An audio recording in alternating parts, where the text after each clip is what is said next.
Japan likely to come to Taiwan's aid during a Chinese invasion. Drone attack on ammunition depot in Crimea prompts bridge closure.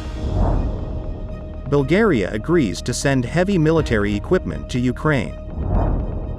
Thousands of tourists evacuated after wildfire in Greece. India rejects Biden's $1 billion factory proposal. U.S. commissions first Navy warship in foreign port. Significant post-wildfire rain damage in Nova Scotia. Israeli soldiers face off against Prime Minister Netanyahu.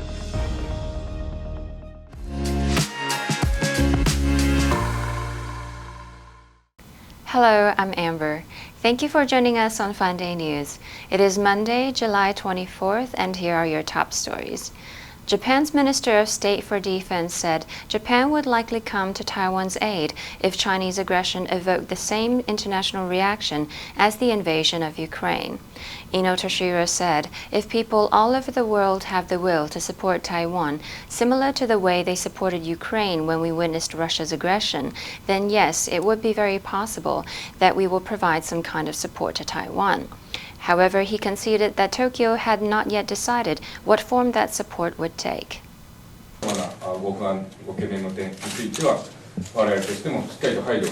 Ino Toshiro said, I am not sure at this juncture whether it is going to be defense equipment support or whether it is going to be logistics support.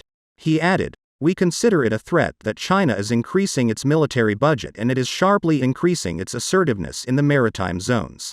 So far, we haven't seen this level of threat before. Ino Toshiro noted, we think it is important to demonstrate that it will be difficult to invade Taiwan or make an aggressive move against Taiwan through military means. A drone attack on an ammunition depot in Crimea prompted authorities to evacuate a 5-kilometer radius and briefly suspend road traffic on the bridge linking the peninsula to Russia last Saturday. Ukraine said its army had destroyed an oil depot and Russian army warehouses in what it called the temporarily occupied district of Oktyabrskaya in central Crimea. Russian-installed Governor Sergei Aksyonov said the attack caused an ammunition depot to explode. Traffic on the Crimean Bridge, which is about 180 km to the east of the drone incident, was temporarily halted. The 19-kilometer road and rail bridge is a vital logistics link for Russian forces, and is also heavily used by Russian tourists who flock to Crimea in summer. 5 days ago, an explosion there killed 2 people and damaged a section of roadway. Russia is remaining on high alert for incidents at the bridge. In addition, an official Telegram channel has told people not to post images of critical infrastructure on the internet, as such images can be used by Ukraine. Late last Friday, Bulgarian parliament approved a government proposal by a wide margin to make the first shipment of heavy military equipment to Ukraine since the beginning of the war. An official parliament statement said this equipment is no longer necessary for the needs of Bulgaria, and it can be of serious support to Ukraine in its battle to preserve the country's independence and territorial integrity after the unjustified and unprovoked Russian aggression. The Soviet-made armored vehicles were delivered in the 1980s to Bulgaria. Bulgaria, which joined NATO in 2004, still maintains stocks of Soviet-designed weapons and has numerous factories making ammunition for them. Direct arms supplies to Kyiv were rejected by previous interim governments, appointed by President Rumen Radev, who is sympathetic to Russia. However, Bulgaria's new pro-Western government has now decided to send the armored vehicles to Ukraine along with armaments and spare parts. Experts say a heatwave baking Greece is likely to become the longest the country has ever experienced, as the country battles wildfires and restricts access to its popular tourist sites. The director of research at the National Observatory of Athens, Kostas Lagouvardos, told CNN, "We will probably go through 15 to 16 days of a heat wave, which has never happened before in our country." He said the longest continuous heat wave that Greece has faced was 12 days long, back in July 1987. Lagouvardos added temperatures in Athens this summer could possibly break the city's all-time record, which was set in June 2007, when Athens registered 44.8 degrees Celsius. He told CNN that the streak could go beyond 15 or 16 days, but at the moment, it's hard to predict. Officials said a large wildfire that started last Tuesday on the Greek island of Rhodes has forced thousands of tourists to evacuate on Sunday.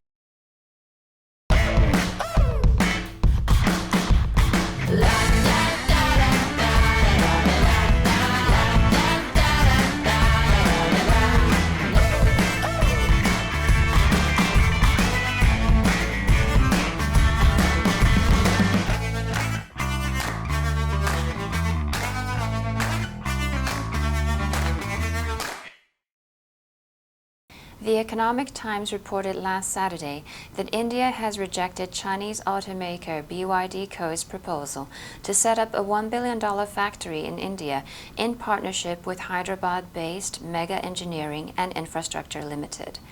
The report quoted an Indian official as saying security concerns with respect to Chinese investments in India were flagged during the deliberations. India's Department of Commerce Department for Promotion of Industry and Internal Trade had sought opinions from other departments on the investment proposal. 8 days ago, Reuters reported that China's BYD company submitted a $1 billion investment proposal to build electric cars and batteries in India in partnership with a local company. 3 people with direct knowledge of the plan said that BYD and privately held Hyderabad-based Mega Engineering and Infrastructures have submitted a proposal to Indian regulators to form an EV joint venture. One of them said the longer-term plan is to build a full lineup of BYD brand electric cars in India from hatchbacks to luxury models.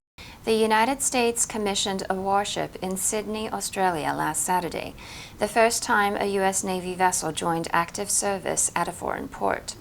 The Independence-class littoral combat ship, HMAS Canberra, named after a Royal Australian Navy cruiser that was sunk while supporting the U.S. Marine landings in Guadalcanal in 1942, was commissioned at a ceremony at an Australian naval base on Sydney Harbour, officially joining the U.S. Navy's active fleet.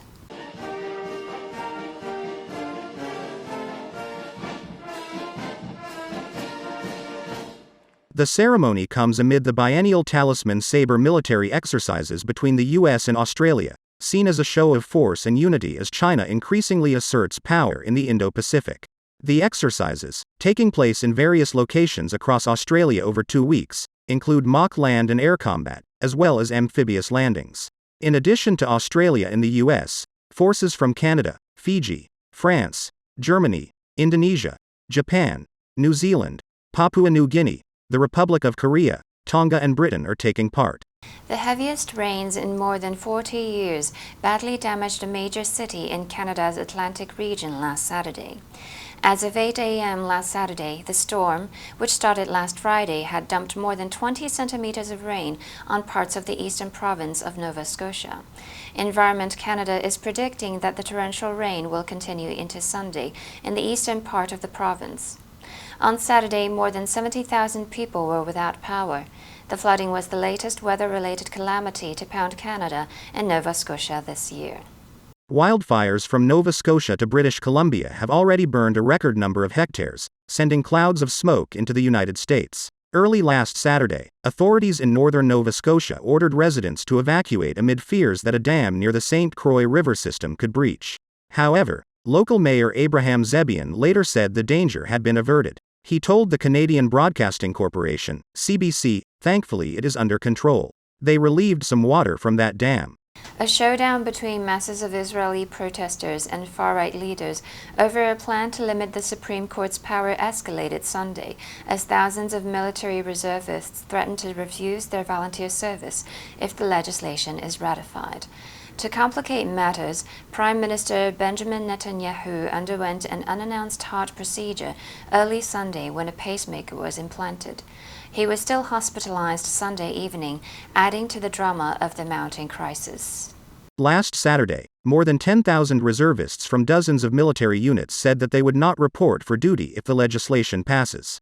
On Friday, 500 military intelligence reservists and more than 1,100 Air Force reservists made similar announcements. Sunday, Military Chief Herzi Halevi warned that despite its best efforts to stay out of the debate, the army has already been damaged by the polarized landscape. The Knesset is set to vote on the legislation Monday. Now let's delve into the news of India rejecting BYD's $1 billion factory proposal. Number 1. Infrastructure, 基础设施或是建设. The infrastructure, from hotels to transport, is old and decrepit. Number 2. Flag, 疲乏、变弱、热情衰减. It had been a long day and the children were beginning to flag. Number 3. Deliberation, 考虑、审议. After 10 hours of deliberation, the jury returned a verdict of not guilty. Next, we have a multiple-choice question for everyone to practice. Which answer would you choose? You can write your answer in the comments section. The correct answer will be announced tomorrow. And that's all for today's Funday news. Be sure to tune into Funday news from Monday to Friday and click the link below to join Funday for free. I'm Amber, your host, and I'll see you next time.